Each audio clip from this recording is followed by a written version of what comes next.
Selamat pagi anak-anak. Kita akan belajar firman Tuhan melalui buku renungan pagi anak, Identitas. Hari ini tanggal 14 Juni, judul renungan kita, James Humphrey, Pemimpin yang Penuh Kuasa. Mari kita awali dengan doa. Bapa di surga, kami akan belajar firman Tuhan.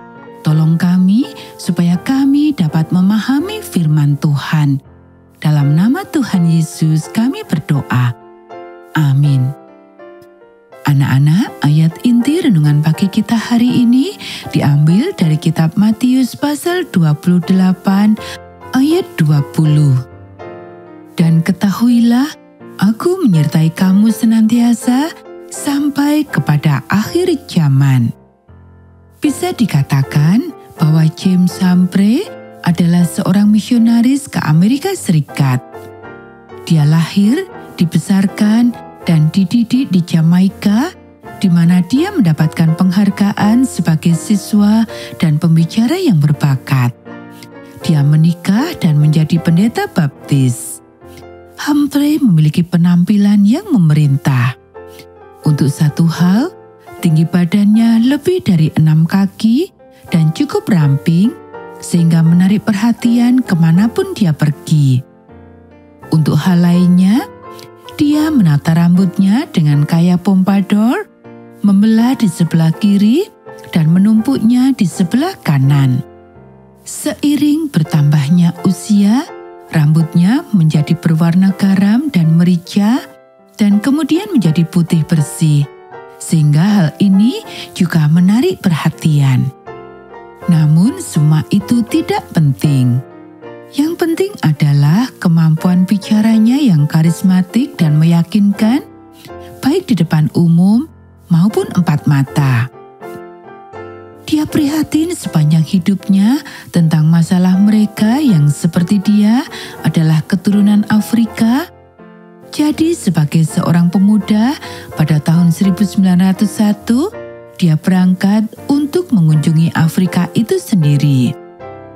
Perjalanan tersebut singgah di New York City, di mana kehidupan Humphrey berubah drastis. Di New York, seorang pria bernama Carroll telah bertobat menjadi anggota Advent sebagai hasil dari pekerjaan S.N. Haskell. Sekarang Carroll mengadakan pertemuan di rumah dan entah bagaimana Humphrey mendengarnya dan menghadiri salah satunya. Anak-anak, ia berpikir bahwa apa yang didengarnya masuk akal dan sederhana. Jadi, dia meninggalkan pelayanan baptis dan menjadi seorang Advent hari ke-7. Ia dapat melihat bahwa orang-orang di New York membutuhkannya, jadi ia memutuskan untuk tidak pergi ke Afrika.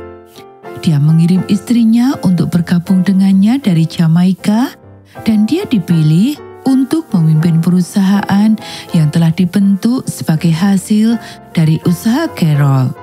Jumlah mereka hanya 10 orang, tetapi mereka sangat berarti bagi Tuhan dan bagi James Humphrey. Anak-anak, demikianlah renungan pagi kita hari ini. Mari kita akhiri dengan doa.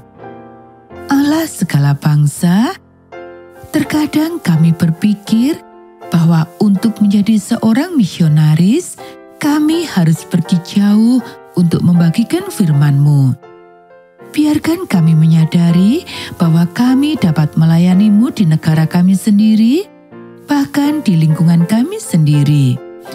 Tolonglah kami untuk berdoa, memohon ketajaman, bimbingan, dan arahan untuk melihat di mana kami dapat melayani-Mu dengan sebaik-baiknya. Amin.